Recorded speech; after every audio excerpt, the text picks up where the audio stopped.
All right, obviously know we're good enough tonight in any phase. When you can't run the ball, when you can't stop the run, when you lose the turnover battle, that's going to happen, and completely unacceptable, disappointing to say the least. Questions? Shane, just looking at this and trying to make sense of it, just where did you think it started to go wrong immediately? Was it the defense, the offense? I mean, first quarter, I don't know what it was, but we couldn't stop them and we couldn't stay on the field in the first quarter. I mean, I think it seems like forever ago, but I think they scored on the first three possessions, if I'm not mistaken. They scored the first three times they touched the ball, and we couldn't stay on the field. So, I mean, they went up and down the field on us in the first quarter, and we weren't able to stay on the field as well. Having said that, we got some points before the half, David, and felt, as ugly as the first half was, I mean, we felt good. We told the players all week it's going to be tough. It's one of the great environments in all of college football. It's going to be hard. Just keep swinging and just get this thing to the fourth quarter, and let's go find a way to win it in the fourth quarter. And when you go out on offense in the third quarter and go turnover in what, 3 plays, 4 plays? 4 plays. I don't know if I've ever seen that. Actually, by state semifinal game of my senior year in high school, we fumbled the ball the first 2 times. We touched the kickoff return and the first play of offense to start the game. But to go 4 plays and 3 turnovers, completely unacceptable. Florida leads the SEC in turnover margin. You see why. We're last in the SEC in turning the ball over, and you saw why tonight. So we've obviously got to be a whole lot better at ball security and protecting the football, because we didn't do a great job of protecting it to start the second half, and credit to our defense too. Though I mean, we put them in some tough positions, and they kept playing. And I just told the team in there, like, I'm proud of the way they fought. But they fought their asses off, and it wasn't always pretty, but the effort was good. And we're going to find out a lot about this team. I mean, I saw what kind of men we have in that room. Now we have to obviously coach and play a lot better than what we did tonight. Okay, and on those 3 turnovers to start the half, was there something specific you saw on those plays? Was it just bad ball protection? Like, what was the issue there? Yeah, I think they do a great job of getting the ball out, and didn't see all of them. I know one of them, I guess Jalen's play was a bang-bang play, and the guy did a nice job of coming downhill. I mean, they're physical in the secondary and did a nice job of attacking our guys and knocking the ball out. And we've got to certainly be better at protecting it. So, no, I didn't see anything specifically. Emily, just good plays by them and poor ball security by us as well. Shane, obviously Florida came in having given up a couple big plays over the course of the year. What was the issue tonight in doing that, and what do you guys have to do to be a little bit more consistent? And not being able to create big plays against them. Yeah, I wish I knew. I mean, they were better than us tonight, without a doubt. I'll look at the video on the plane going home, but one thing, I thought they did a really good job of tackling. I mean, we had some one-on-one opportunities on the perimeter with our running backs and receivers, and we lost some one-on-one battles tonight with ball carriers, and we've won too many of those, and we got to do a great job, continue to do a great job of making people miss and winning those one-on-ones also.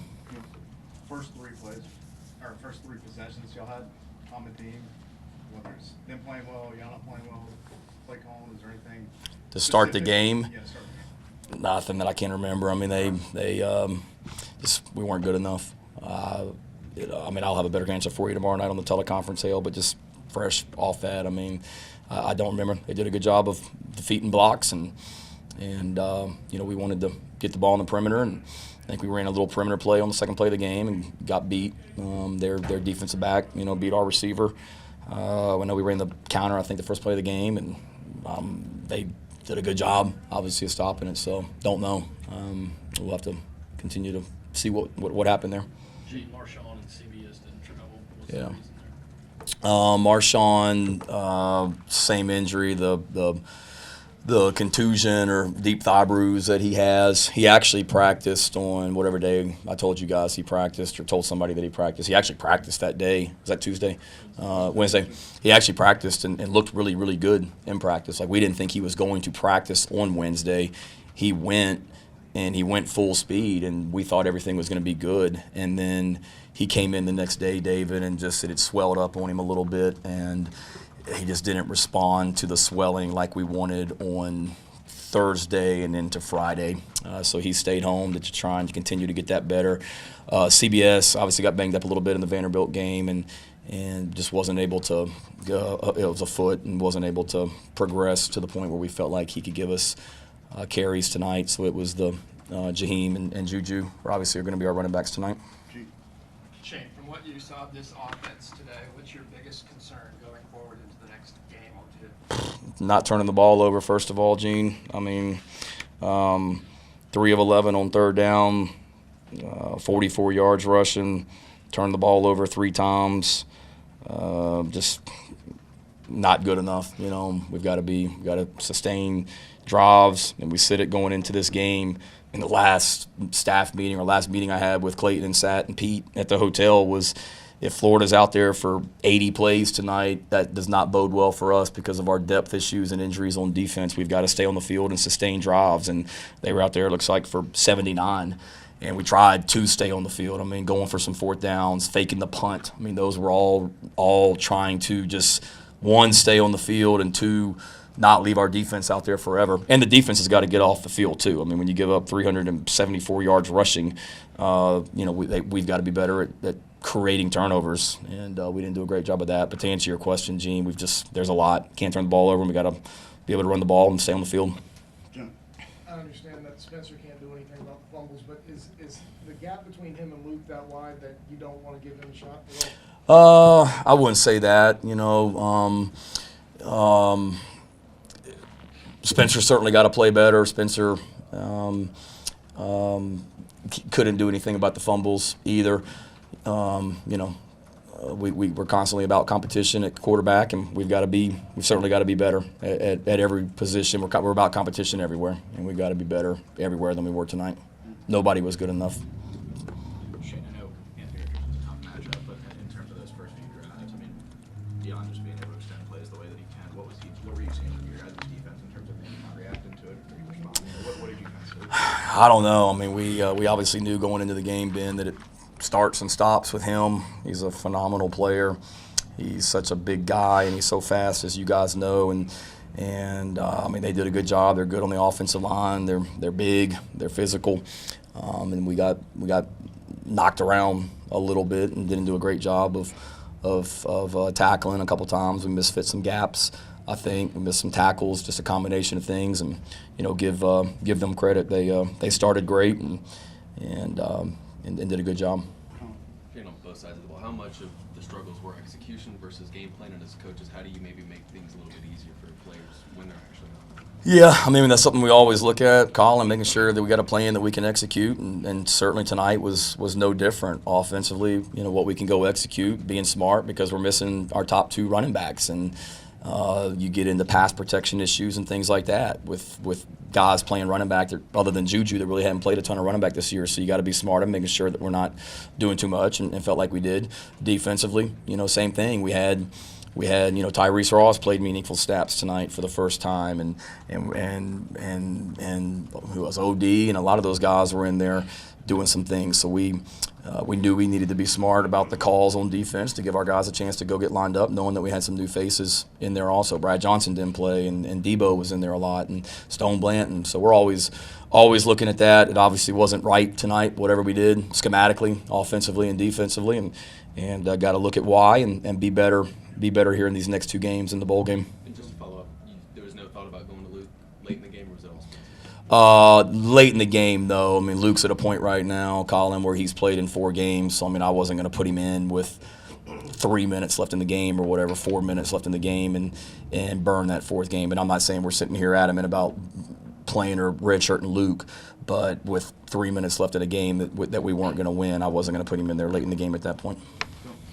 It's going to be lost in everything, but your special teams kind of gave you a fighting chance in Yeah. game 1. What do you take from their particular effort and what they were able to do? Yeah, they were awesome. They really were.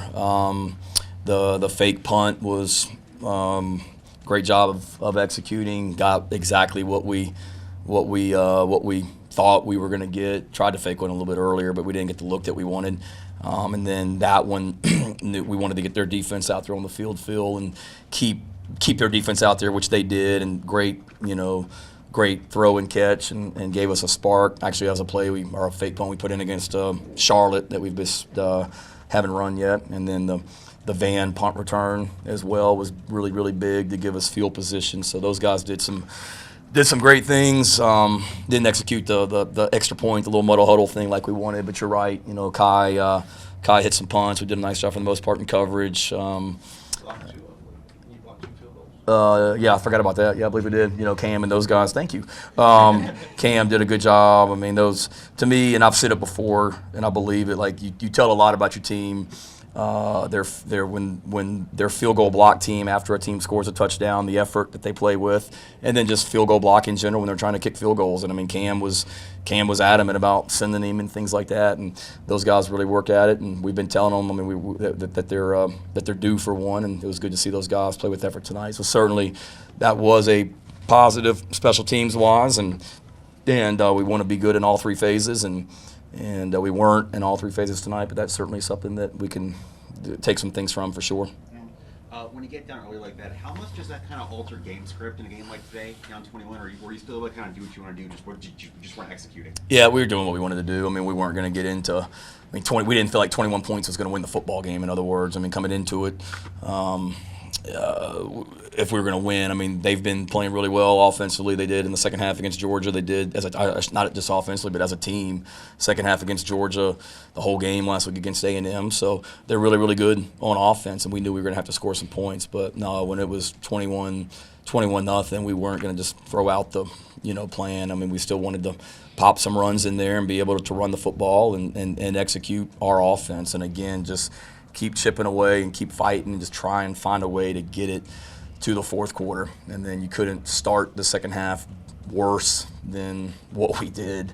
I mean, 3 turnovers and backed up, in our territory. Tough to chip away when you're doing that.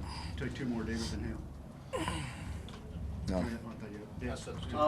Vershawn and Wyatt didn't travel. Was there anything?